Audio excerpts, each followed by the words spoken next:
I asked him. I said, well, did you know that they were going to put you in prison when you went to court? And he told me, he said, yeah. I said, well, why did you do that then? He said, well, because he said I had the best case there was. He said there was no better case to beat this charge. There was no better case. And he said I had to prove to these other people that believed in the law, that believed in the power of the Constitution, that the Constitution is dead. And he said I had to sacrifice myself to do that. I Hey, it's Jose Galison. You're watching No Way Jose. You can find me on No Way Jose YouTube channel. You can find me on all the major auto podcatchers and Odyssey as well.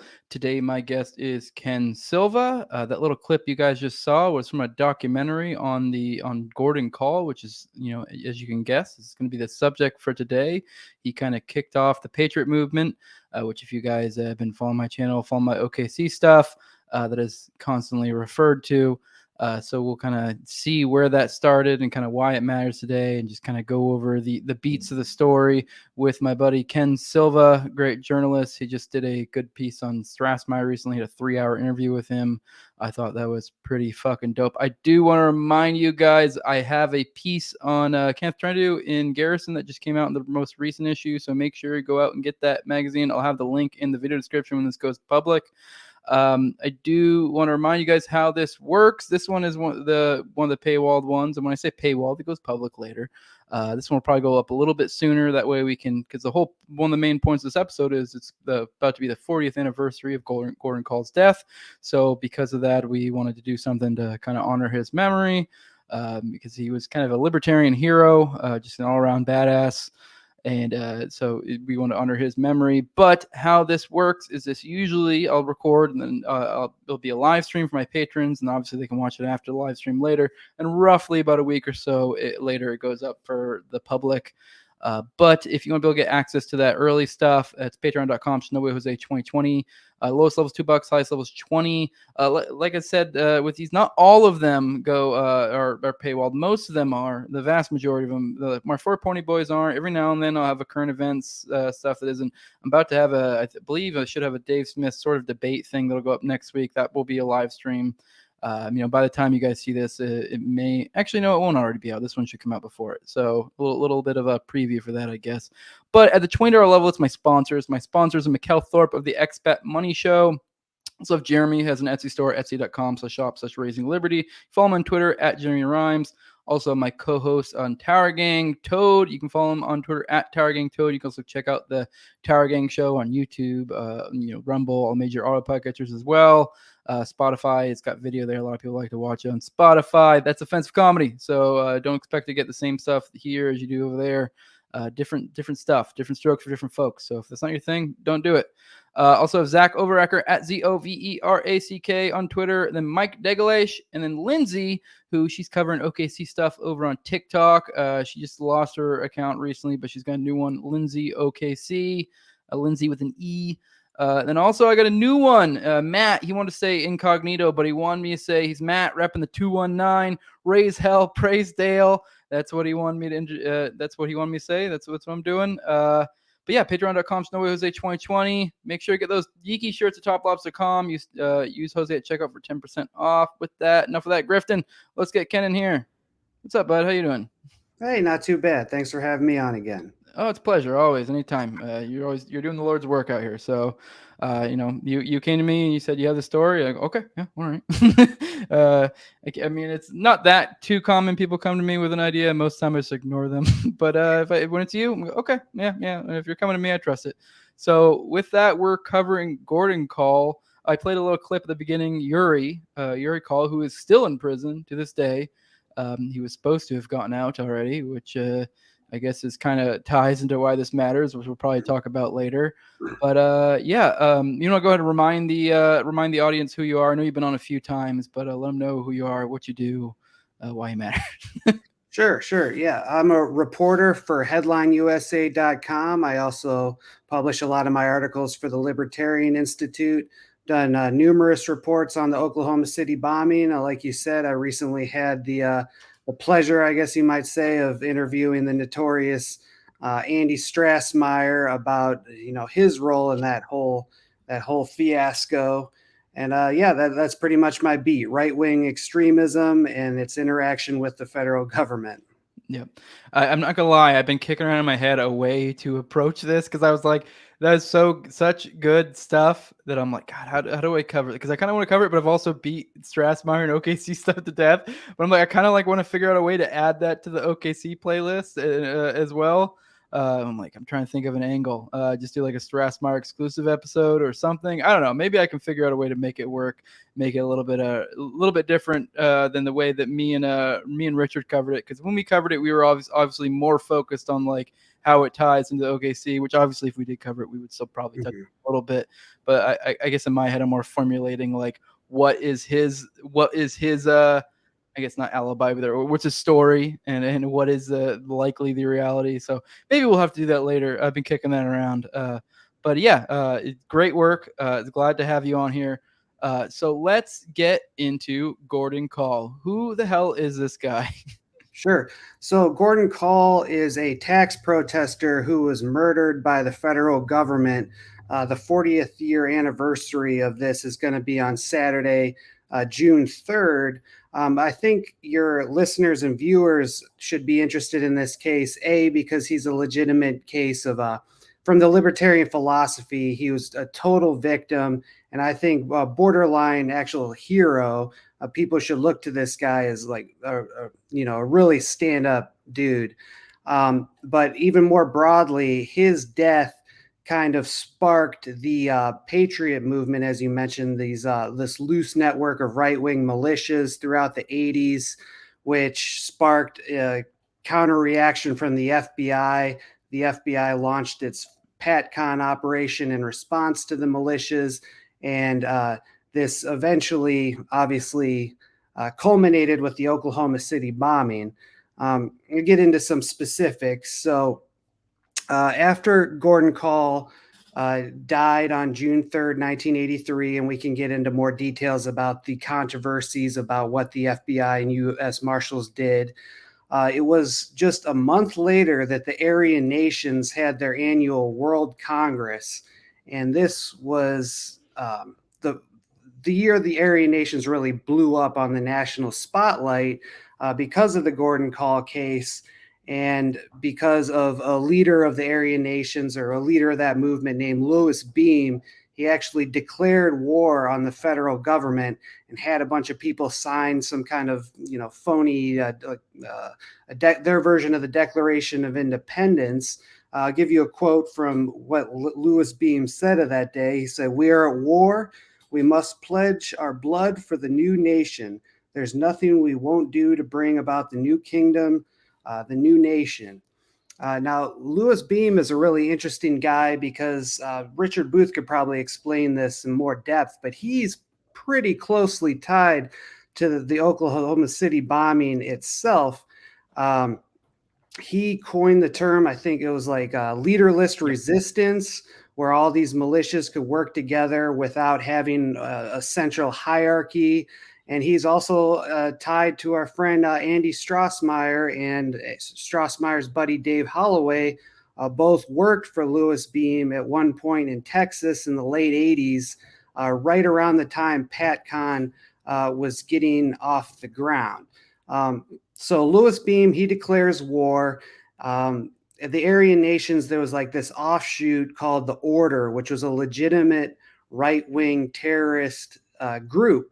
And they would rob banks to fund the Aryan nations, fund the KKK, try to, I guess the ultimate idea was to have a white ethno-state up in the Northwest Pacific. These guys were legitimately pieces of shit. They like assassinated a Jewish radio host. They were planning to actually kill people and harm people. Blow up dams was one of their goals. They get taken out by the FBI eventually in the mid to late 80s. But the FBI was not satisfied with just, taking down a legitimately bad group. The FBI wanted to take out the entire right-wing militia network.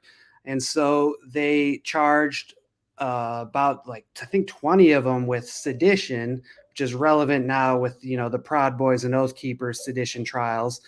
This is 1987, I believe, and their sedition case was really flimsy. They relied on a member, I believe, of the order or the Covenant Sword, another militia who had flipped, but this guy was totally unreliable. Their sedition case collapses. The government's really embarrassed. And so this is right after their sedition case collapses is when Andy Strassmeyer enters the country. They launched their PatCon operation. And as you've covered on your show in depth, PatCon eventually leads to Oklahoma City bombing. So that's really why Gordon Kahl matters in this 15-year saga. Yeah, and Beam, if I remember correctly, because he was kind of a lesser character in the whole OKC stuff, because I believe he was on like death row or something at that, or maybe that was a different guy. I kind of get mixed up these the neo-Nazi figures, especially the lesser characters. But I know he had, I say I know, but I believe he had some weird CIA, maybe not connections, maybe might be putting it too strongly, illusions, maybe. It implied, I believe even, I want to say the leaderless resistance theory or something he even said came from like a CIA thing or something. So then it kind of makes my conspiracy part of me tick and think maybe the whole sedition thing was kind of like it was almost like they went too hard for a reason, possibly. I don't know. Or maybe they're just that stupid. It's hard to tell sometimes. The guy you're referring to is Richard Wayne Snell. He was the guy that was on death row, scheduled to be executed on April 19th, 1995. The day of the bombing, obviously. He seemed to have knowledge about it. Lois Beam, I think he has some ties to the U.S. Army going back to like the 50s or 60s. And as Richard could probably explain better, his leaderless resistance, it was a similar concept found in CIA documents. I think something related to maybe even Operation Gladio in Europe. And at the time, all this is public now, but it's like, how would Lois Beam coin the exact same strategy that was secretly being used by the CIA? You mentioned, I guess, weird conspiracy, or the light bulb going off in your head about things that glow, but two more interesting points. After Lois Beam declared this war, I heard you on your recent show talking to Kyle Seraphin about pipe bombs and January 6th, the Langan ARA case. Well, the judge who prosecuted Yori Kahl and some of the other people involved in the Gordon Kahl shootout, he had pipe bombs sent to his house and his offices in 85 and 86. And when I was researching for this show, that's one thing I definitely wanted to bring up, because that sounds like a Fed operation for sure, that like the judge actually didn't get killed, but some pipe bombs get sent to his house, and that glows to me for sure. Always the inert pipe bombs that don't go off. It makes you wonder. Yeah, it was for me. It did. I was. What do you think? I mean, not to get too off track, because I was kind of like making my head I was kind of scratching my head when in that episode, kind of like thinking like, why? Like with the ARA, what is with the pipe bombs? What was the purpose? Wasn't it part of like their robberies they were using them for or something? It just seems like.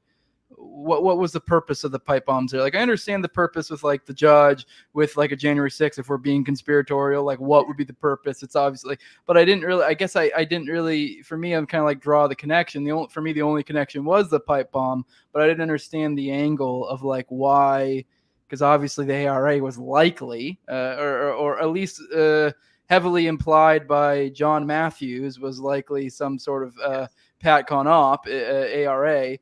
So, I mean, obviously they'd be probably playing by similar playbooks. Like they don't really change much over the years, as we could see, Do you have any theories as to what was with the pipe bombs, or was just like an additional little flair they added? I don't know. What are your thoughts? Yeah, the idea of the pipe bombs is they rob the banks and leave the pipe bombs, so the cops have to worry about the pipe bombs instead of catching the robbers. And these pipe bombs are fake, according to Donna Langan, who's in prison over this whole thing. Langan was set to have Dr. Frederick Whitehurst, who was he worked in the FBI crime lab, and he came out as a whistleblower about the FBI tampering and just having shoddy evidence in all these high profile cases. Langan said that Whitehurst says that those pipe bombs that the ARA used were inert, which is more circumstantial evidence that the whole thing was a Fed op. Yeah. Okay. Now I can see the connection now. Now it makes sense because I didn't know what role they played in the bank robberies. Mm-hmm. All right. I guess let's get a little bit back on track. Let's get back to Gordon Kahl. I guess we should probably start with a little early life, kind of how he ended up with his ideology, kind of where he's coming from. We've kind of alluded to him being a libertarian hero, and it's just kind of where he's coming from. And I think if you understand history, it is kind of a unique time. If you did have kind of a libertarian, what's the word I'm looking for? Change or coming to Jesus, I guess actually worked for Gordon Kahl in this situation. That actually works well for him. Why it would make sense, because with the World War II right around, I believe that was like Great New Deal type stuff. I know a lot of welfare programs were coming into place around that time. A lot of weird, the federal government was expanding rapidly at that point. But I'll let you go from there. I think you know what I'm getting at. Yeah, exactly. And you hit on it. Kahl was a World War II hero who was a pilot in the Pacific.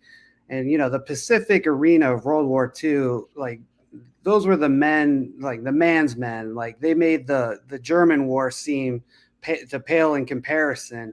I think he had 2 or 3 Purple Hearts, a couple of he was a decorated veteran.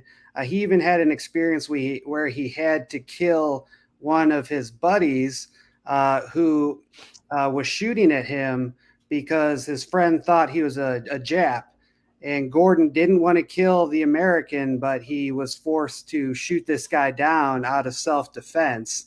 And he felt really bad about it, which kind of gives you an insight into his personality. He wasn't a cold-blooded killer. He really, it was a last resort thing.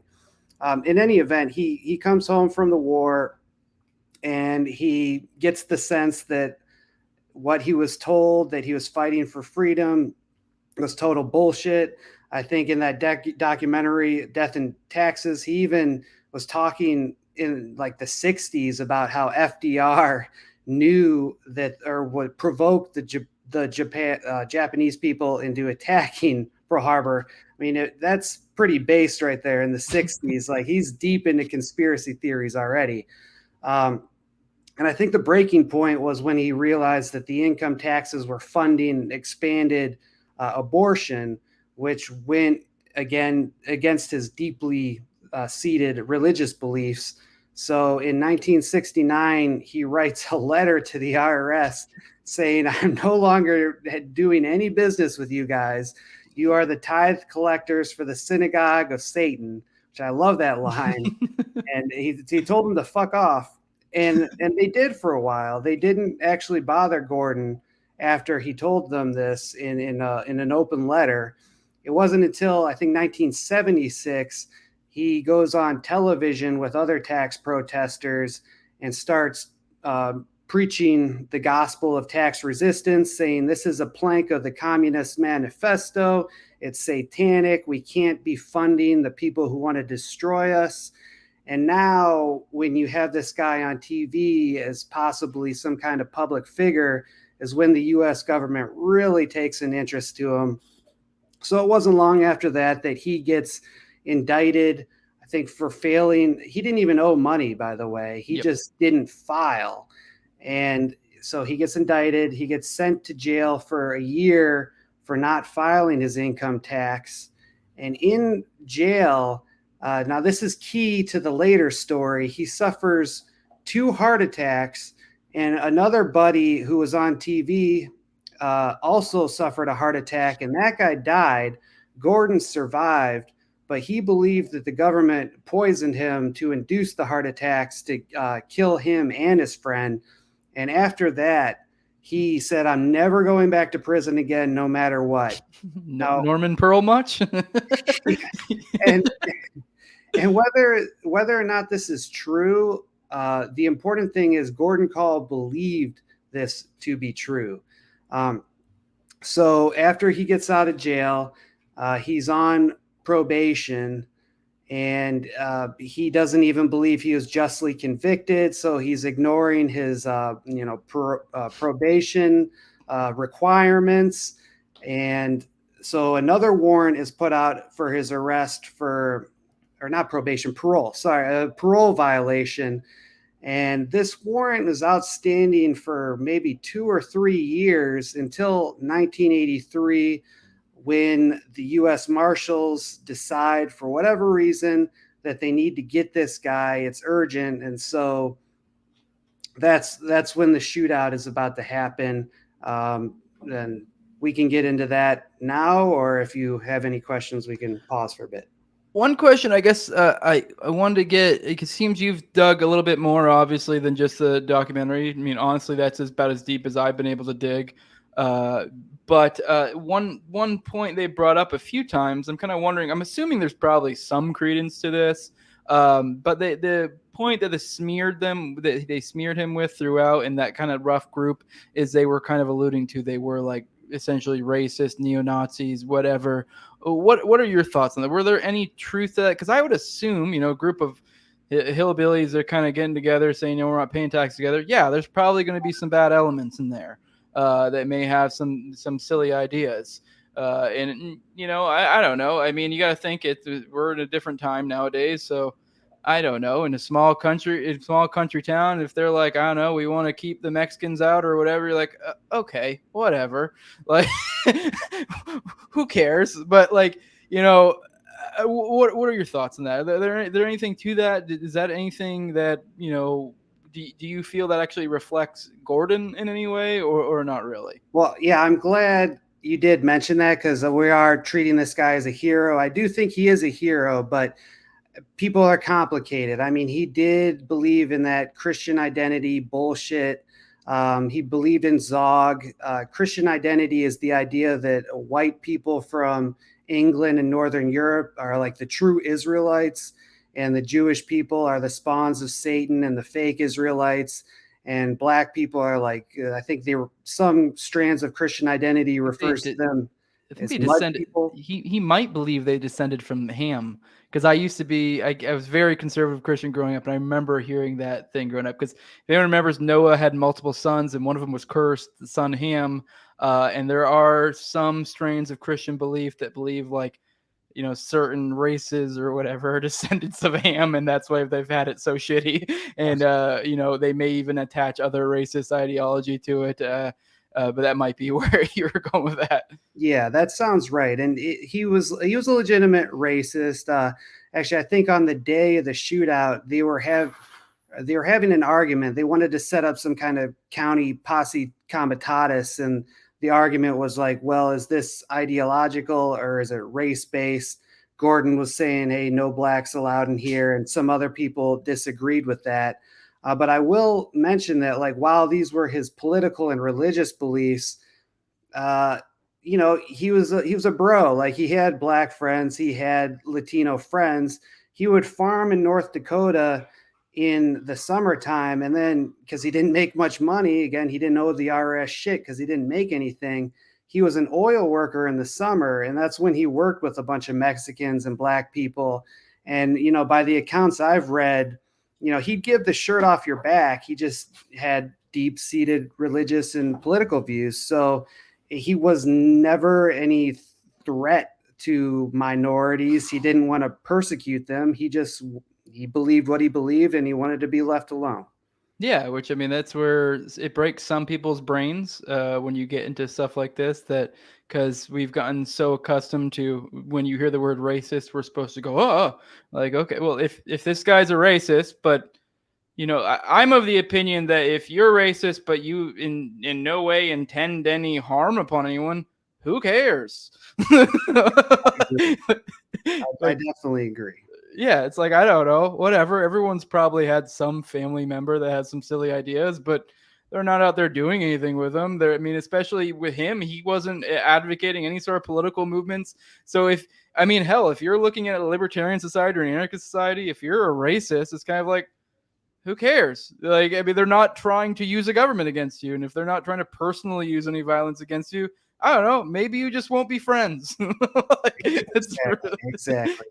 And I think people should keep that in mind, because I think when the anniversary hits this Saturday, you're going to see a lot of articles from places like the ADL, the Southern Poverty Law Center, probably drawing a line from Gordon Kahl to J6 and it's really going to focus on the odious aspects of Kahl's personal life. But none of that is relevant to the story that we're discussing about his tax resistance, or him being murdered. I mean, that has nothing to do with what we're talking about. Yeah, and he was 63 at the time of his death, I believe, something like that. So it was like in 83, 84, 85, whenever he died, I forget. So, I mean, I don't know, do some math. Like I mentioned, kind of alluding to your old grandpa with some bad ideas. Like, I don't know, he was literally a World War II vet. He's probably going to have some wonky ideas when it comes to race. Let's be real. Yeah. As most did at that time, especially the country folk. But yeah, I mean, it is what it is. I mean, I'm not saying that that's, a smart take, but I don't know. I guess I don't necessarily think it's really necessarily all that, I don't know, repugnant or whatever word you want to attach to it. It's kind of a whatever, who cares? But all right, let's, I guess we'll keep moving on. I'm trying to think if there's anything else in there in that time I wanted to touch on. Yeah, no, I think that's it. Let's move on we'll get into I did want to provide for context when we were talking about that first case. That clip I played at the beginning was his son Yuri, in reference to that kind of his motivation of why he did in the first place, kind of how he knew he was going to go to jail. He knew it was going to happen, and he did it anyways to set an example, to kind of say to the world, like, hey, Constitution's dead, which means it's been dead for a long time. It was probably dead long before Kahl, but it's kind of one of those things where people need to get it. And I think, as time goes on, more and more people are getting it. But yeah. All right, let's, I guess, get into the shootout. I know there's obviously multiple different takes between the law enforcement's version of the events and obviously the Kahl's family, sequence or a version of events. Okay. Sorry. One thing I wanted to touch on real quick before we get into the shootout is the whole climate of the early 1980s era. And if there's any economists that listen to your show, or aspiring economists, I have a thesis idea of how the Austrian business cycle ties into the Oklahoma City bombing. And I guess the reason that a lot of these people believed what Kahl believed is because there was a farming crisis going on in the 1980s. And this is because it's the boom bust cycle. In the 1970s, interest rates were low. A lot of farmers were encouraged by the Department of Agriculture to take on massive loans because, farmland short on supply. The value is only going to increase. This is a no-brain investment. So there were quite a bit of farmers taking massive loans. And I guess I'm reading here, the book is called Bitter Harvest. It's about the Gordon Kahl case. It's pretty good. It's written by a normie. There are some things I disagree with, but they do a good job explaining the farming crisis. And it's actually in 1980, North Dakota had the second highest number of millionaires per capita in the United States. And a lot of this was due to a farming boom. But in 1981, the bubble burst. Land that was valued at $2,100 an acre fell to $700 an acre. Meanwhile, food prices weren't going up. So they're not making more money, and the value of the land is falling.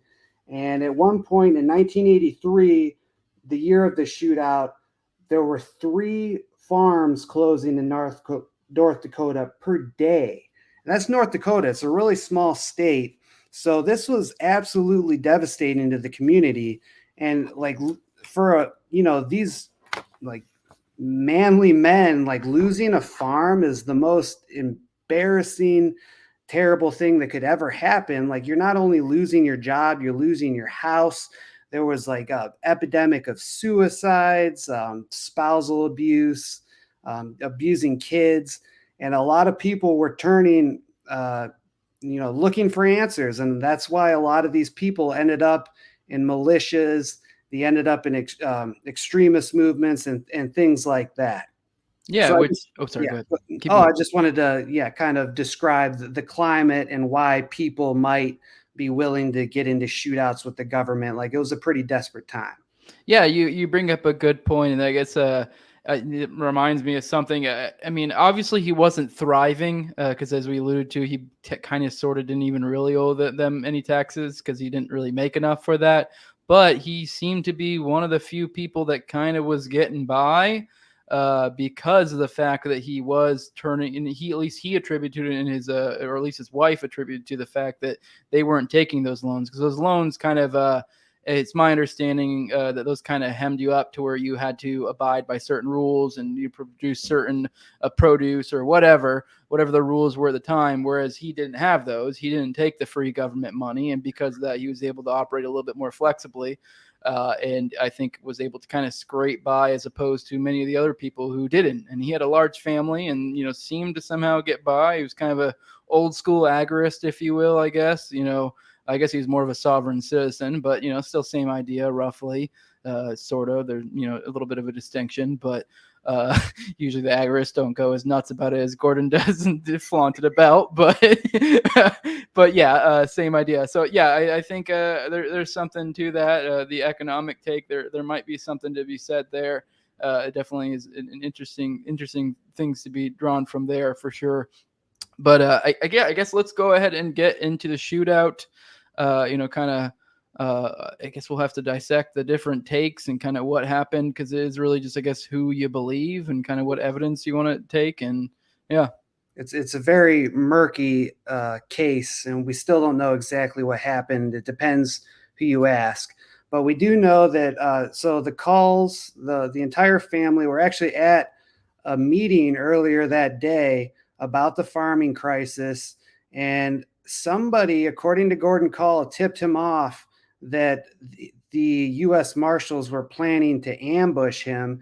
He wrote this in an affidavit that he would later tuck into a farm where he was hiding. He hid it in the wall, and it was discovered years later. It's pretty crazy. But he said somebody tipped him off. He wouldn't say who. So he and a couple of his friends get into one car. His wife, his kid, and a guy named Scott Fall, who's also still in prison over this, get into another car, and they leave the meeting, and they're heading outside of Medina, North Dakota, I think, town of maybe 500 to 1,000 people at the time. And they see flashing red lights over the hill, and they know that the U.S. Marshals had set up a roadblock to apprehend Kahl. And I should say, again, it's not clear why they wanted to take this guy by force. The warrant had been sitting on the bottom of a stack of papers on somebody's desk for years, but all of a sudden they feel like they have to get this guy. And it also was revealed that there was an all-points bulletin about Kahl saying this guy's armed and dangerous. Don't try to apprehend them, which is actually, I guess, apparently a dog whistle to law enforcement. They're like, oh, if you get this guy, you'll be a hero. There was reports that they were supposedly going to stop an auction. There was a farmer was having his land auctioned off, and the marshals were allegedly afraid that Gordon and his posse comitatus were going to interrupt the auction. But that's bullshit. It was just, for a parole violation that they set up this massive roadblock on. So the Kahls see this. They're about a mile away from the roadblock. They try to turn around. An unmarked Dodge Ram pulls behind them to block them from turning around. The Kahls get out of the car. The wife, by the way, just tucks herself into a ball in, I think, the wheel well of one of the cars.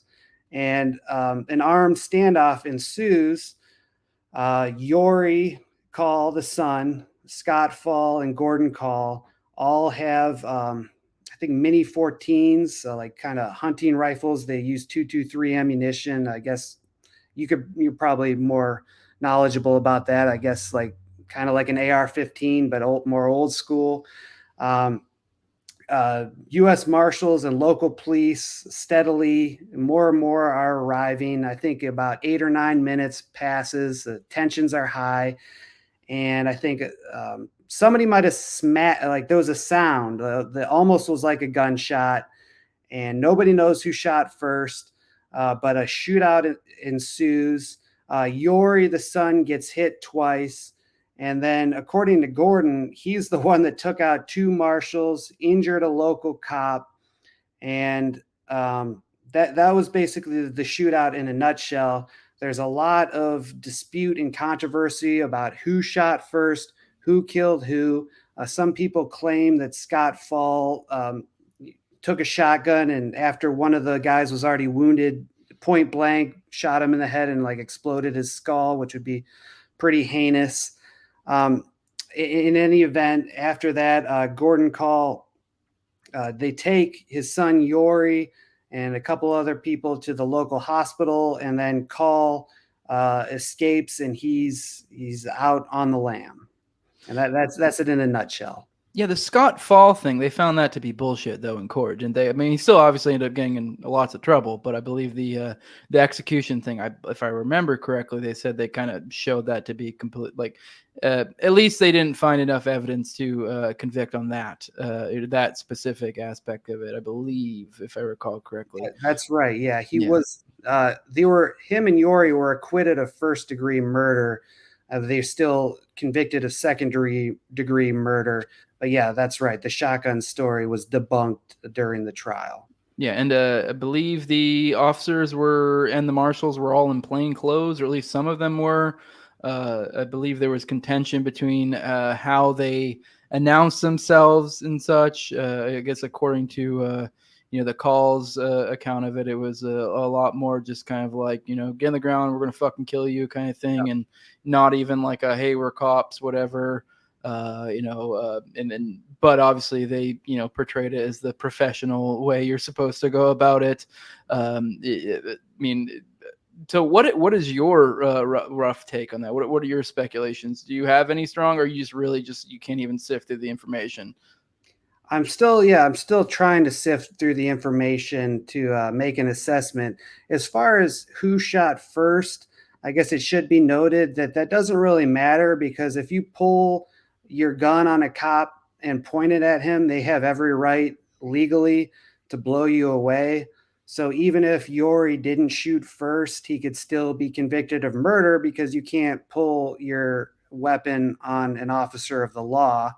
And I will also say that even if they were plainclothes officers and unmarked cars, a couple of the cars were marked, and obviously they saw the flashing roadblock ahead. They knew it was law enforcement, and they had gotten the tip earlier that the U.S. Marshals are going to try to ambush you or arrest you. So I think it's pretty fair to say that they knew they weren't getting ambushed by random assholes in North Dakota. They knew that these guys were law enforcement in some capacity or another. That still doesn't excuse the government ambushing you for not filing your fucking taxes. Yes, and you are right. Legally speaking, it doesn't matter. But I know for me and my audience, it kind of does, because like for one, like aside from the fact that you might get in trouble legally, I kind of don't really care if they're a cop or not. It's kind of just to me, it's just a group of individuals ambushed another a group of individuals. So, and what were the reasons for it? The reasons were he didn't give them money they wanted. So it's basically just highway robbery. Is all this is. Yeah, not only that, like I said, he didn't owe money. They were arresting him for not filing his taxes, which these sovereign citizens and guys like Peter Schiff's dad would argue, unsuccessfully, obviously, but that's a violation of the Fourth Amendment, because if you're forced to file your taxes, that's like you could be being forced to incriminate yourself. So yeah, it's like the most dubious thing to even arrest somebody, let alone display that kind of show of force. Absolutely. Absolutely. All right. I guess from there, now we have him on the lam. Yuri. I guess, actually, no, I'm trying to decide. I guess we could go kind of towards the court angle. Yuri got screwed. Actually, I don't know. Do you want to go into the nuances of the court stuff? Because there were a lot of, they basically got screwed. It sounded like they got railroaded by the legal system here. I mean, we knew, by the facts here, we obviously said, you pulled guns on cops, you're screwed already. Yeah. But I guess it's just a matter of to what degree. But it seems they really got screwed. I know the judge had a lot of conflicts of interest between like multiple. No, I believe it was the judge had a conflict of interest between one of the dead federal marshals. There's also a conflict of interest between, I want to say, the prosecutor and one of the jurors. I mean, does this ringing bells for you? Yeah, I think the prosecutor knew one of the jurors, and that was never disclosed. Yuri actually wrote something interesting in 2013, alleging that the judge was pretty much in bed with the FBI. I haven't read it closely enough or fact checked that to confidently speak on that. But I'll say at the outset that current character who is cloaked himself in the so-called MAGA movement, Rudy Giuliani, was an assistant U.S. attorney at this time, and he was kind of supervising the prosecution, much as Merrick Garland supervised the OKC case in the early weeks of McVeigh's trial. He was kind of liaison between Maine justice in D.C. and the local prosecutors or the attorneys assigned to North Dakota. And again, in this Bitter Harvest book, Giuliani says at the outset of the case that we are looking to nail all these guys. We are looking to impose the harshest penalties possible, and you better not embarrass the DOJ by letting anybody off the hook. And what does that tell us? That tells us that the government was not interested in serving justice. They were interested in serving punishment. And this is Giuliani. This guy he pretends to be a patriot now, but people need to know what he did in the 80s. Just absolutely disgusting. One other point on the aspect of fair trial. I don't have the details off the top of my head, but I know that a juror came out in 1999 and filed an affidavit saying she didn't believe it was a fair trial. I guess she was having health problems, and she says she didn't have courage to stand up to the judge at the time. She was under the wrong impression of what jurors were allowed to do or say or read outside of court. But then I think 16 years later, she files this affidavit saying, no, it wasn't a fair trial. If I had to do it again, I would not have convicted for murder, at least. Yeah. Who was the goofy looking Dutch boy? I forget. You know, the one with the Dutch boy haircut, kind of like right across because he's I feel like an interesting component of the trial because he was on tape, basically, essentially straight up saying that, like, yeah, they completely coached me and told me this is what you got to say and plead guilty. And, we'll give you a good, I don't know if he got off completely scot-free or just a little bit of time. I forget what the deal was with him. I believe he was just one of the family friends or something. And he basically completely said, yeah, they just coached me. And he at one point, I know Yuri was talking and said that when they asked him what he was pleading guilty for, he didn't even know, and he was just kind of laughing about it, later, like, oh, this is how this works. Okay. Yeah. So the guy's name is Vernon Wagner, and he was in one of the cars with the calls, and he was involved in the shootout. And he flipped. The government pressured him to strike a plea deal in exchange for testifying against Yuri and Scott Fall. And as you mentioned, he agreed to plead guilty, but he wasn't sure exactly what it was. And this is another thing that Yuri wrote about from prison about 10 years ago. He said there was a secret hearing before he publicly testified. The judge approved the agreement, and I'm trying to read through my notes exactly exactly what transpired according to Yori, but I'm not finding it now. But yeah, Yori believed that pretty much they railroaded this guy, and they kind of rehearsed exactly what he'd say during the trial, which I guess is highly inappropriate. So yeah, another bizarre aspect of this case. Yeah, they never do that. It's weird. Yeah. No, it's if you watch the documentary, it made me laugh because the way he talks about it is really goofy, and he's just like he's saying the quiet part out very loud, and doesn't have any shame. It's like he doesn't even have the intelligence to realize you're not supposed to say that. Yeah. Which is great. But whatever. It just kind of, I guess, exposes the legal system, at least in these type of situations. But yeah, and I believe he actually didn't even do anything. I think he was one of the guys, if I remember correctly, like him and him and the mother both did like nothing, and they both and the mother almost got in trouble. Which I mean, I don't know. For me, that was kind of the part that really messed with me. Like, hearing the story, all the people are surrounding the situation that got legal trouble. Because I guess it's my opinion, like.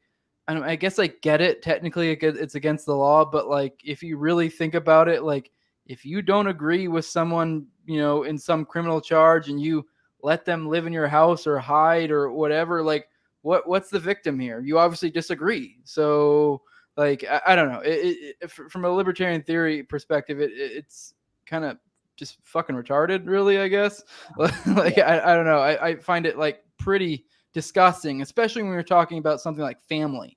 So like the idea that like I don't know what charge she got, but it was like the mother or almost got, but I would assume it was something along the lines of harboring a fugitive. They charged her with murder, Jose. Oh, did they? Oh, did they? Murder. I assumed it was harboring a fugitive or something because I know they got some people for that. It's Okay. so disgusting. So yeah, Yori, Scott, and Gordon were actually in the armed standoff. This Wagner guy we were just talking about, he had a gun, but I don't think he used it at all. Then there was one other guy who didn't even have a gun. He was eventually acquitted, but they charged everybody with murder because they said this was a premeditated conspiracy to go get into a shoot off. And that's why you bring your fucking wife. It's idiotic. I think they probably charged her with murder because Gordon Kahl escaped and they wanted to get Kahl to turn himself in, maybe, or they're pressuring his family or just to fuck with him. But she, to the, I guess, jury's credit, they did acquit her because it would be just insane. I mean, like I said, she curled up inside, like under the glove box. She was totally terrified. Her son almost died that day, and then they put her in jail. They trot her out like some kind of KGB show trial, saying, "Oh, Gordon, please come home." And as you see in the documentary, she regrets that. She regretted that for the rest of her life. So yeah, that's what the government will do to you. They'll go after your family. There's no level to which they won't stoop. Yeah, it is really gross. It's pretty awful, especially if you're looking at it from her perspective and how this all went down. But all right, we got Gordon on the lam now. I guess kind of run us through that, and then I guess we'll obviously inevitably get to his unfortunate demise. Yeah. So this is kind of the lore of, I guess the legend of Gordon Kahl is how he escaped. And a lot of his religious Christian identity buddies believe it might have been like divinely inspired. So apparently he drops his kid, his wife, everybody off at the clinic. Him and Scott go on the lam. They sleep in an abandoned farm that night. And that's when Gordon writes a bunch about what happened on a trash bag, leaves it for somebody to find. Scott Fall turns himself in. He's got a wife. I don't know if that's the right move or not, because his wife left him. He's still in prison to this day, being held, I view, illegally past his parole date. But so the next day, there's like a heavy fog sets in, and that really helped him get out of North Dakota because there's cops everywhere. It's swarming. There's roadblocks on every major escape going from North Dakota to South Dakota. Somehow he navigates through the back roads. At one point, he's even at a roadblock, and he said the cops, he's one of the only guys with this ugly green Jeep, and the cops look at him, turned away. He goes through the roadblock real quick. He wasn't sure if the cops are scared of him because his reputation, or maybe they somehow didn't find him, or I don't know. Maybe they were sympathizers and let him go. In any event, he goes all the way down to Arkansas, and Arkansas, a lot of militia guys, a lot of patriots there who were his friends from when he worked in the oil fields in Texas too. He had a lot of people who helped keep him hidden for the next couple months. And one weird, spooky aspect of this that I don't know what to make of is that he was hiding for a while, like a month. I think in Mena, Arkansas, in 1983. And Mena, Arkansas is where the Contra cocaine smuggling operation was running out of. Like Barry Seal would fly over the Mena, Arkansas airport, like drop bundles of cash, bundles of cocaine. That's where they were training the Contras. The relevance of that probably is nothing. I just think it's a cool intersection of history and these two wild cases going on in tiny little Mena at the same time. In any event, he eventually leaves Mena, winds up in another town in Arkansas. Yeah, he's staying there. The FBI is closing in on him. There's informants within the Patriot movement in Arkansas that are tipping off the feds that this guy's somewhere, somebody's hiding him. There's planes buzzing over his hideout. And that brings us to June 3rd, 1983, which is the day where the feds finally realized exactly where he is. I believe one of the places he had been hiding, the guy who had harbored him, his daughter sold him out to the FBI for like $25,000 or something. Some poor, like Arkansas lady in her 20s, probably with kids or something. So he got sold out, and the feds tracked him down to the home on June 3rd, 83. Yeah, it made me think of Washington crossing the Delaware with his escape, his whole escape thing. It's kind of funny, and it makes me wonder. I believe I recall some one or a couple people, and maybe I'm jumping ahead a little bit here, of like kind of like, because obviously we've already alluded to him dying, and kind of like why some people think he died is because he may have known more. Obviously there's enough motivation already to kill him because of the fact that he's kind of like killed some federal marshals and kind of made an ass out of all of them and taken them on this whole big, roundabout around the country, which, that's going to piss off the feds. But they never like expanded on it, but I remember at least one or two people saying something like maybe he knew more or had some information or something. I don't know if it's just one of those things that, like, with all these conspiracies, or they get all wind out, like with OKC, with the Middle Eastern stuff, and it's like, or just other, or the white papers or whatever, where things go, little almost lore expands out of it. I don't know if maybe that was part of it. I'm sure a lot of people attach all sorts of crazy theories to the Kahl stuff. So maybe there's something to that. Maybe there isn't. I don't know. Maybe he saw some of the cocaine in Mena. I don't know. But yeah. I doubt it. But I guess, yeah, unless you have something to add to that, I just thought that was a fun little aside. Unless you have, any more about that, I guess we can just kind of go ahead and get into his death. I think they probably killed him because he might have had information that could have exonerated his son and his friend Scott Fall. That's probably the most straightforward explanation. But so it's June 3rd, 1983. The official story, I guess, is that the person who had been letting him stay at his house went outside.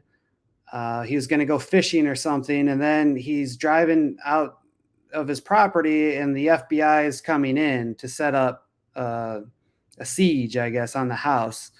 And the FBI puts this guy on the ground, says, "Don't move. We're going to go get Gordon." And I guess he called out to his wife, like, "Get out here. The FBI's here." So the FBI thought that he had tipped off Gordon, even though apparently Gordon had severe hearing problems, probably from shooting at people. and was watching TV at the time. The wife comes out. So it's just Gordon in the house. Then you got U.S. Marshals, local police, and FBI surrounding it. A sheriff and a marshal supposedly went inside to apprehend Kahl for whatever reason. I don't know. The official story is that Kahl and the sheriff shot simultaneously and hit each other. Kahl dies. The sheriff goes outside and says, "Hey, I got Gordon Kahl," and then he like collapses.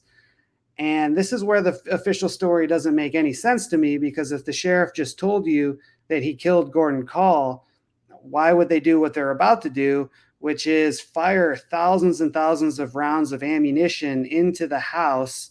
An FBI guy goes up on the roof and pours diesel fuel into the chimney.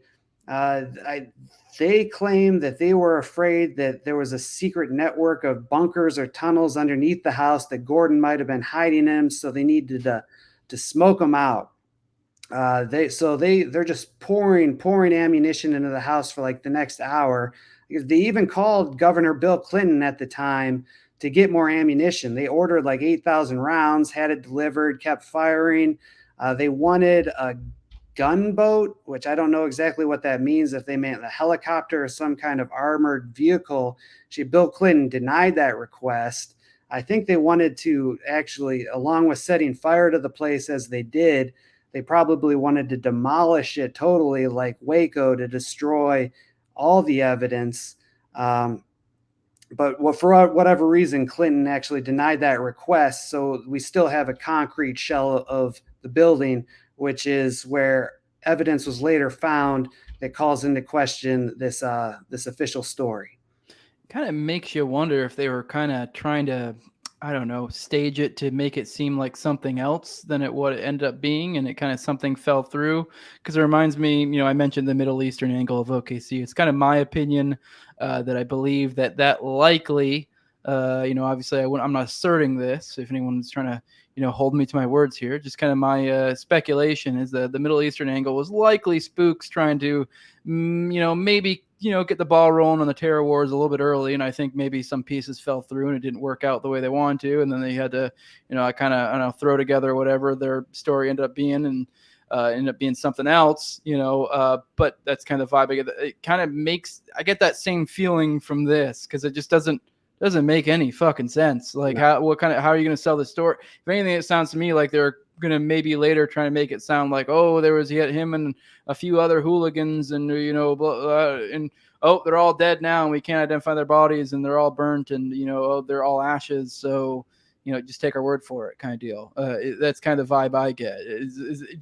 What are your thoughts? I mean, that's kind of, it just seems too bizarre for, like, there's got to be, like, makes no sense. Like, if you kill the guy, why are you going to dump, like, it's I don't know, just bizarre, I think the most likely reason for this is they were trying to cover up the fact that they executed Kahl, murdered him execution style with a gunshot to the back of the head, and they probably wanted to totally eviscerate his body, bones and all, to cover that up.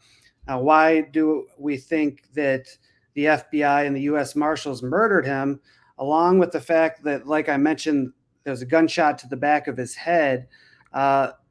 One of the police officers who was involved in the original shootout in February of '83 said that after that happened, a couple weeks later, he's in his office and there's a U.S. Marshals and FBI arguing, quote, the marshal said, he killed two of ours, so we get to kill him. The FBI agent replied, if you kill him, the public won't go for it. It will look like revenge. If we kill him, it will look like another gun battle. So this is straight from a police officer who heard this. Like, this is very credible information in my mind. I do think they murdered him. Oh, absolutely. I agree. I guess I agree sort of that it was covering up the execution if it was just the fire. The firing the rounds into the building is where I'm like, it makes it sound like that. Like, if they just set fire to the building, okay, that makes sense. You're trying to destroy the evidence. But just, just nonstop firing into the building. It's like, well, it just seems, I don't know, almost redundant, and also just like that's not going to have that same sort of destroying the evidence effect. If anything, it just looks ridiculous. True. Yeah, that's a good point. I'm not sure. Yeah. Maybe some of them thought Kahl might still be alive. I think, which again doesn't make any sense. The sheriff, the official story is he comes out, he's wounded, but hey, I got Gordon. He's inside. But apparently they might have been afraid Gordon was still alive, so they're still pouring rounds after rounds, burning it down. Yeah. By the way, go yeah, ahead. Keep going. No. I just want to real quick back up in case anyone tries to hold me this to later. I feel like I sound a little bit kooky with my Middle Eastern thing I said a second ago, but I want to expand on that. I was just looking through the FOIAs the other day, and I was looking at the CIA FOIAs, and I was looking at there was one particularly where they're talking about remote viewing. So, and the CIA almost immediately came out with a remote viewer, which anyone knows what remote viewing is. It's ridiculous, but the remote viewers were claiming to see Iraqis and stuff like that. So, I'm not necessarily taking the route that it was like a completely like the feds did it, but I mean, that's obviously an angle you can take, and that's not even as kooky as some people make it out to be, but you could also take it as like, it was just completely naturally they whatever it happened, McVeigh did this, blah blah blah, and then they just tacked on some stuff to kind of, it's kind of the whatever that quote is, like never let a disaster go to waste, or whatever the quote is. It's kind of the same idea. It's like it doesn't necessarily mean they have to do it, but they could have tacked it on at the end, like, well, we've been wanting to start a terror war, so I guess it was Iraqis. So, it's the guy who helped produce Noble Lie, Holland Vanderhoffen, I think his name. He did field research with Wendy Painting, and basically Wendy was pursuing the right-wing Nazi militia angle, and he was exploring Middle Eastern connections. And one of the most interesting things he found, according to him, was that the CIA in '95 was planning a big operation to take out Saddam, like an actual Bay of Pigs style thing where they fund rebels to attack Saddam. And I think that his theory is that the Oklahoma City bombing would have been the impotence, giving the CIA justification for ramping up Bay of Pigs operations, trying to take out Saddam like they did Castro. Oh, that makes sense. I never heard that. That checks out. Because everyone always, whenever I talk to people, that's always what they want. They always want like, okay, well, if they did this, or if they tack that on, if they took advantage of it, well, what's the end goal? And you're like, obviously you can take the Gladio route and be like, okay, well, you got to look at the big picture, or you can say, but it's good people always want like a thing to point to, like a specific thing that happens. But anyways, we're getting sidetracked here. All right, Gordon Kahl. All right, now we already got him dead. I guess, is there really much more to add to specifically that? Or I guess we could probably start getting into how this ties into, or why it matters now, unless you think there's more that pertinent to touch on in the actual story itself. I guess I'll leave it open-ended for you and see which angle you want to take. Yeah, the actual story itself, I believe, like the counter narrative would be that they go in planning to murder Kahl execution style. A U.S. Marshal or an FBI guy does do that. Kahl's sitting there on his couch watching cartoons or something, reading the newspaper. Boom, one to the back of the head. And then the sheriff goes, my God, you just shot the next door. That wasn't Gordon Kahl. That's the next door neighbor who looked exactly like Gordon Kahl. And then the FBI or a U.S. Marshal shot the sheriff who saw that. And that's another reason for their cover up, because it was actually the feds killing the locals to cover up all kinds of malfeasance. And one of the weird pieces of evidence supporting this is, I think weeks or months after all this goes down, the concrete shell of the house is still standing, and people are walking through it, and they unearth underneath some rubble, there's like charred remains of Gordon's feet and hands. And when they autopsied the body, his hands and feet were missing, but they said they were disintegrated in the fire. but it turns out that somebody chopped off his feet or hands. There was a cleaver that had been hanging on the wall that was now missing. It wouldn't have burned up in the fire, at least like not the metal part. And their feet were right there. And so maybe they cut off the feet and hands in case they say, oh, we accidentally murdered this next door neighbor. We got to conceal the evidence by cutting off any identifying like thumbprints, feet, anything that could be matched with the neighbor in case it later comes out that we accidentally killed this guy. So that's just another a weird and bizarre angle to the story itself, is that somebody chopped off Gordon's feet. Some people believed it was to dehumanize him or something like that. But yeah, really, really bizarre. Really bizarre. Oh, yeah, I completely forgot we didn't touch on this because me and you talked about this a little bit before we started recording. So then it kind of slipped my mind that we hadn't mentioned this yet in this actual recording.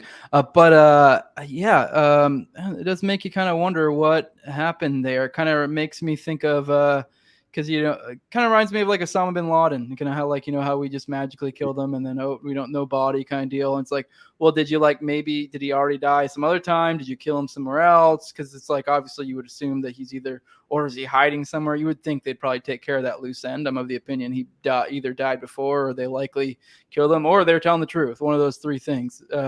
So I guess that kind of makes me wonder. The hand and thing is maybe there's credence to that, and that maybe they killed him elsewhere, brought the body back later, or maybe they killed the one guy and then found him somewhere else in that area and killed him and kind of did the hand thing to. I don't know. I mean, I guess to kind of have. I guess because those would be the most identifiable things would be the hands and feet, you would think. Maybe that was I guess it is kind of like haphazardly because it is just confusing. They're doing so many. Maybe they intentionally built in redundancies in their cover up to where the bullets, the fire, the cutting off the hands. It's like, I don't know, I guess just in case they find a hand. I mean, you think if you burnt the place to a crisp, that'd be enough. They did end up exhuming his body later. I forget. Did they ever really get a good any way to ID in any way? Wasn't that like a big part? I believe at the end of the documentary they were asking for I don't know, I don't know if they're looking for maybe DNA evidence. They were asking if anyone had any stuff of his or something like that. So I mean, were they ever able to really ID the body, whether it was the hands, feet, or the body itself? Because it kind of makes you wonder if maybe the hands and the feet were different than the body. You know what I mean? As if they cut off the hands and the feet of, say it was the sheriff or whatever, or one of these other people they killed. And then they cut off the hands and feet and then able to, then they end up getting Gordon somewhere else and then moved the hands and feet next to that body and got rid of the other body or something like that. I don't know. It's hard to put this together because there's so many weird things going on at once. It's like, what the fuck happened here? Yeah, obviously they never blew the case out of the water, unfortunately. I don't know exactly what happened with that. As you mentioned, they exhumed Kahl's body to try to confirm his identity or see how he died. But then the documentary ends with somebody appealing to the public, like, we need, if you have any Gordon Kahl's baseball cap or anything that might have his DNA to match it.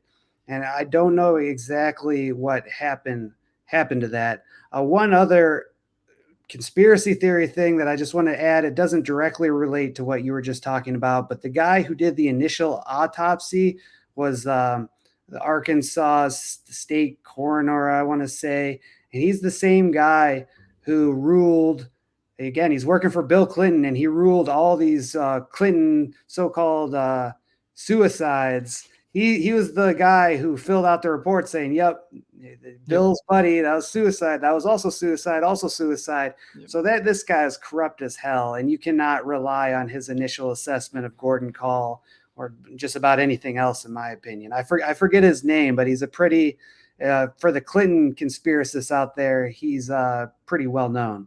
Yeah, because I know a big thing they brought up was his gunshot analysis, essentially, and essentially it didn't make sense in the way the bullet would have traveled or the direction. It was just, I don't know, it was just weird. But I guess this the whole hands and feet thing lends to, I guess it's was a pretty popular conspiracy. I don't know if maybe it's died out now because it's been longer. You would think that the conspiracy being that he, actually never really died. He was still out there alive somewhere. I guess I would assume that maybe that conspiracy kind of fizzled out, because you would think that they would find him somewhere, unless maybe he just went back to his family and just kind of laid low. I don't know what the whole angle of that conspiracy is. I guess you could at the time I could get it, because the whole hands, feet, the burning the body, all that. I guess you could be like, well, like what? Why are they doing this? Like, is he still out there? Do you have anything to add to that? Because it is just like that seemed to be a common trend, or a common theme that came up. It just, but I don't know. I just have to believe he's dead. It doesn't make sense to me otherwise. Yeah, he's definitely dead. I could see why in the 80s and early 90s you might believe that, because they never positively identified him. I don't think so. So yeah, I would probably be raising the same questions in the late 80s. Well, is this guy really dead? But his son's been in prison for 40 years. I don't think he'd be staying quiet about that. I mean, this guy was, he's the man. He wouldn't just be hiding. He'd be trying to get his son out of prison. He might even have turned himself in to just try to say, hey, I'm the one that killed everybody. Release my son and my friend Scott. So yeah, he's dead, and he'd be dead by old age by now. And anyway. Yeah, exactly. I mean, one thing I noticed, I can't remember there was a couple times where it seemed like he was honest to like a fault. So it kind of makes me wonder if he really was the one that killed all the marshals. And I guess that would kind of lend credence that if he was still alive, he would have came out and just, been, even if, say, someone got to him and were like, hey, you got off easy here, like, don't come out. He probably would be the kind of guy who'd be like, no, no, I'm going to talk. Yeah, I guess that's kind of the vibe. Like, do you think, I mean, maybe I asked you this earlier, but I guess with that in mind, kind of like his character, do you think, because he did say he killed them all, he killed them all. And it seems he really does seem to be, like, to a fault honest. There, like, he you look at this life story, there was multiple times he could have taken the easy way out and he never did. So it would seem weird at that point, not to. So, I mean, do you just generally kind of, think, do you think that lends credence to his story? Do you tend to buy that, or because I know there was a big, key point with Yuri where they said that, I guess at one point he said that he wasn't sure if he shot first, maybe he did, which, I guess that even lends more credence to the honesty aspect of that family in general, and the way they were raised to be a strong character. That, I mean, it's honestly, it's borderline stupid. But just, I mean, maybe don't lie, but don't say anything at least. Well, so that's another disgusting part of this case, is they extracted that confession from Yuri when he was on death's doorstep. He's in the hospital bed. He might be on morphine or whatever. And he said, oh, I don't know, maybe I shot first, like totally in a state of shock. And they use that evidence in court. I mean, it should be totally inadmissible. He wasn't in the sane state of mind. And if it comes down to believing Gordon Kahl or Rudy fucking Giuliani, I'm going to believe Gordon Kahl 7 days out of the week. And to show you what kind of character this guy had, he killed 2 marshals, but there was a local police officer that he also shot, Steve Schnabel. He shot him like under the car. He saw the guy's leg, so he blew the guy's leg off. And the local cop's laying in the ditch, and Gordon Kahl comes over, and the cop says, no more, I surrender. And Gordon let him live. He took his pistol, took his shotgun, but like he didn't finish the job. He went off and ran away, and he definitely could have. And if he was a sadistic killer, like why wouldn't he have? So that shows you the kind of stand-up guy that I think Gordon was. Yeah. All right. And I guess to finish this out, kind of why does this still matter today?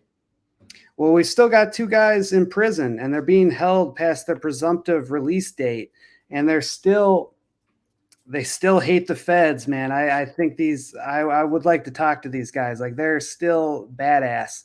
If I could find the clip here, or find a passage here, there was a senator who wanted to investigate Yuri Kahl's case in 1989, and Yori from prison writes him like, "I'm not really impressed with your track record. In fact, if we had the government that we should have, we'd probably like hang you." So he tells this to the senator who's trying to like do a hearing about his case and help him out, which is like totally based. I mean, and these guys, the reason they're being held is because they've never admitted to being wrong or being culpable in any way. They've never expressed any remorse, and they probably should so they could get out of prison. I'm not advising this, but I'm with them. They acted in self-defense, in my opinion. So there was the 40-year mark of them being in prison was in February. That was their presumptive release date. And they had a parole hearing, at least Scott did a couple months ago, and he refused to even show up because he's like, "Oh, this is rigged. The Zionist occupied government has already rigged this parole hearing." So like they're not doing themselves any favors. Like they should just show contrition and they could get out. I'll do a story on them. Like they could talk shit when they get out, but they're probably going to die in prison, unfortunately. And which brings us to another point of why this matters is because with January 6th in Michigan, this is the original anti-government extremist case that kicked it all off. So they're not going to release two guys who could be viewed among some patriot people as martyrs. And to the point of right-wing extremism, actually, one point I saw is one of the local police officers was later reading an FBI manual shortly after 9/11 that's talking about domestic terrorism, and the FBI classified this case as the first case of right-wing terrorism in the country's history, which doesn't make any sense to me. Not only is it not terrorism, but like the Ku Klux Klan bombed churches in the 60s. I don't know where they're coming from, but to their point, it is like this certain flavor of anti-government extremism that continues this day in like the right-wing libertarian movement. It all really kicked off with Gordon Kahl. Yeah, Ken, that's because the KKK were the Democrats, all right? yeah, exactly. The Democrats are the real racists. I mean, I think there is actually some credence to that, but whatever. I don't really care about that. The Democrats being the real racists, the whole right wing, left wing, it's kind of whatever at given time. But yeah, I appreciate you coming here. Is there any other last thoughts you want to share on this story before we get out of here?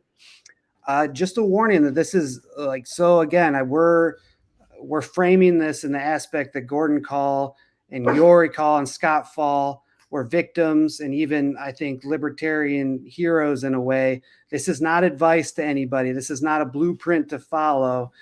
For the feds watching too, I do not advise anybody to take the Kahl's routes. I posted a picture, I think Jose saw it, of Kahl's burnt body looking like a burnt chicken nugget. Like that's how you're going to end up if you do this.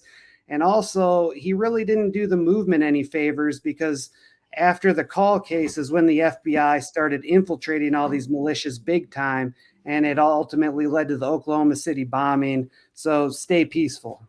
Yeah, this is why I advocate agorism, not sovereign citizens. But you can go be a little bit more I don't know, subtle about it, I guess. Try not to get caught. That's the goal, because I don't really feel like you do yourself any favors by making yourself a martyr, because you don't really end up a martyr. Really, they find ways to bastardize any sort of movements like that, as we kind of laid out at the beginning, and how it ended up being. As you mentioned earlier, I do think people should be on the lookout, and this is why I think the good libertarians, the ones who actually understand libertarian theory, don't freak out whenever you're like, oh my God, this person's racist. So like, okay, well, they advocating violence? Like, that's the key point. Like, are they advocating violence? And advocating violence includes advocating for government action, depending, I guess, on the action. If you're advocating for government inaction, I guess it's a different story. But yeah, if you're advocating for government action, but like if you're not, if you're just some person with silly ideas out there, who fucking cares? So that's kind of you got to keep your eye on the ball and not get caught on these side little points of whatever silly ideas they have. If you're like, oh, well, they really didn't like Vietnamese tilt-a-whirl workers. Like, okay. What does that have to do with it? Were they trying to kill Vietnamese tilt-a-whirl workers? No? Okay. Like, all right then. Like, alrighty then. I mean, I guess they were kind of implying they were kind of create their own little, maybe they were sort of implying, not saying Kahl were, but the law enforcement were kind of implying the posse comitatus folks are trying to create some sort of ethno state is sort of stuff essentially, which I don't know. I mean, I guess maybe if you get in the weeds, maybe some of them were. It seems to be Kahl wasn't necessarily advocating for that, although he had some silly ideas, I guess. I don't know. But at the end of the day, it seems to be he was more of an anarchist that really didn't want government. So what? So I do think that's why the point is to keep your eye on the ball. Don't get sidetracked by stuff like that. Just kind of be like, okay, well, what does that have to do with anything? You know, and it's not to say racism's a good thing. It's just some people have ideas. If you know, people are gonna have ideas you disagree with. It is what it is. You know, move on. Maybe you don't have to be friends with everybody, but as long as they're not advocating violence against you or others, who cares? But I appreciate you being here, Ken. You want to go ahead and drop your plugs again so people know who you are, where they can find you, and that sort of stuff. HeadlineUSA.com, the Libertarian Institute, on Twitter at JD_cashless. Thanks again so much for doing this. I don't think this guy's really gotten attention from, the Mises Caucus flavored libertarians, and I think people should know about this. So I really appreciate the platform. Oh, no problem. Anytime you have something you want to talk about, let me know. You always have a door open here. But yeah, with that, this is No Way Jose show. You can find me on YouTube, all major odd pocketers, Odyssey as well. Follow me on Twitter at TowerGangJose. With that, we are out. Like, share, subscribe, comment, all that good stuff. We're out. And broadcast.